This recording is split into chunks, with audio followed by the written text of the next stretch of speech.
గోవింద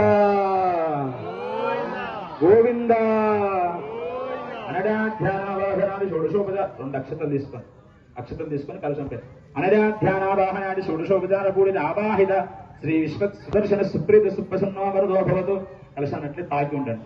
ఓం తచ్చయ్యో రావణీమహే గాతుం యజ్ఞాత్మ గాతుం యజ్ఞపదేజ్ఞవీ స్వస్తిరస్తునః స్వస్తిర్మానుషేభ్యః ఊర్కంజగాదు భేషజంజన్నో అస్మద్విపదే సంచతుష్పదే. ఓం శాంతి శాంతి सहना भवतु सहनौ भुनक्तु सह वीर्यं करवावहै तेजस्विनावधीतमस्तु मा विद्विषावहै. ओम शांति शांति शांति. आपको ब्रिगेड तीस पक्के मन तीस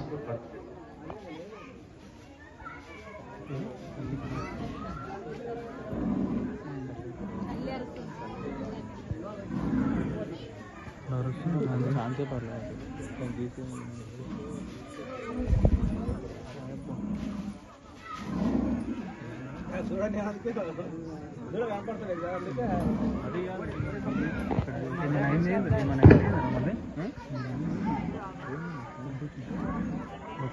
ओम देवा पवित्रेण आत्मानं गुणदे सदा तेरदहस्रधारेण कौमान्यः पुनन्तुं आदावत्यं पवित्रं शतोद्यामतं हिरण्मयं तेन ब्रह्मविदो विदं भूतं ब्रह्मपुरीमहेन्द्रस्वनीदे समापनादु सोमस्वस्त्यावरणस्वमीच्याः यमो राजाः ब्रह्माभिप्रातु मा जातवेदा मूर्तिविद्यापनादु.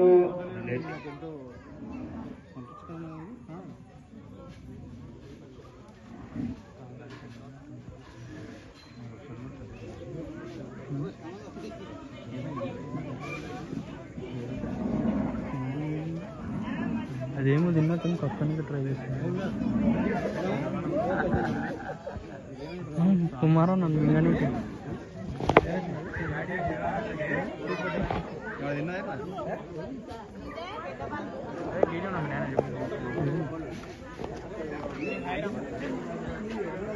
అర్చత ప్రార్చత ప్రియమేధాసో అర్చత అర్చంతు పుత్రకాః ఉదపరం కృష్ణర్చత అర్చత ప్రార్చత.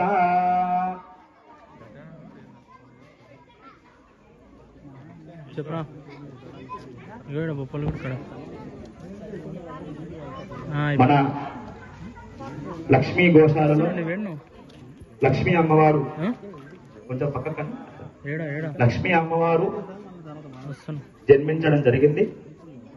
ఆ గోమాతకి ఒక పేరు పెట్టడం జరుగుతుంది. ఆ పేరు గోదా.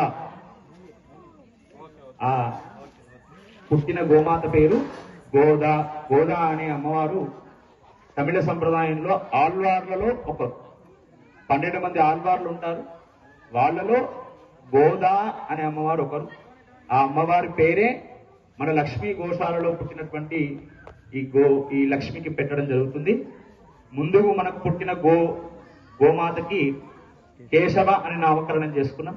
ఇప్పుడు గోదా అనే నామకరణం జరుగుతుంది. అందరూ నమస్కారం చేసుకోండి. అమ్మవారిని మనసులో ధ్యానం చేయండి. ఓం ధ్రువం దేరాదావరుణో ధ్రువం దేవో బృహస్పతి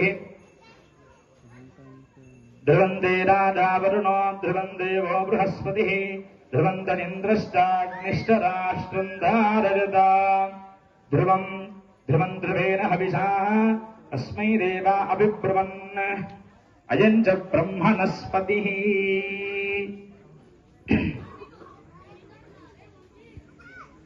ఓం ధ్రువం దేరాదావరుణో ధ్రువం దేవో బృహస్పతి ధ్రువం తనింద్రశ్చాగ్నిష్టరాష్ట్రం ధారయతా ధ్రువం ధ్రువం ధ్రువేణ హవిషా తస్మై దేవా అభిబ్రువన్ అయం చ బ్రహ్మణస్పతి.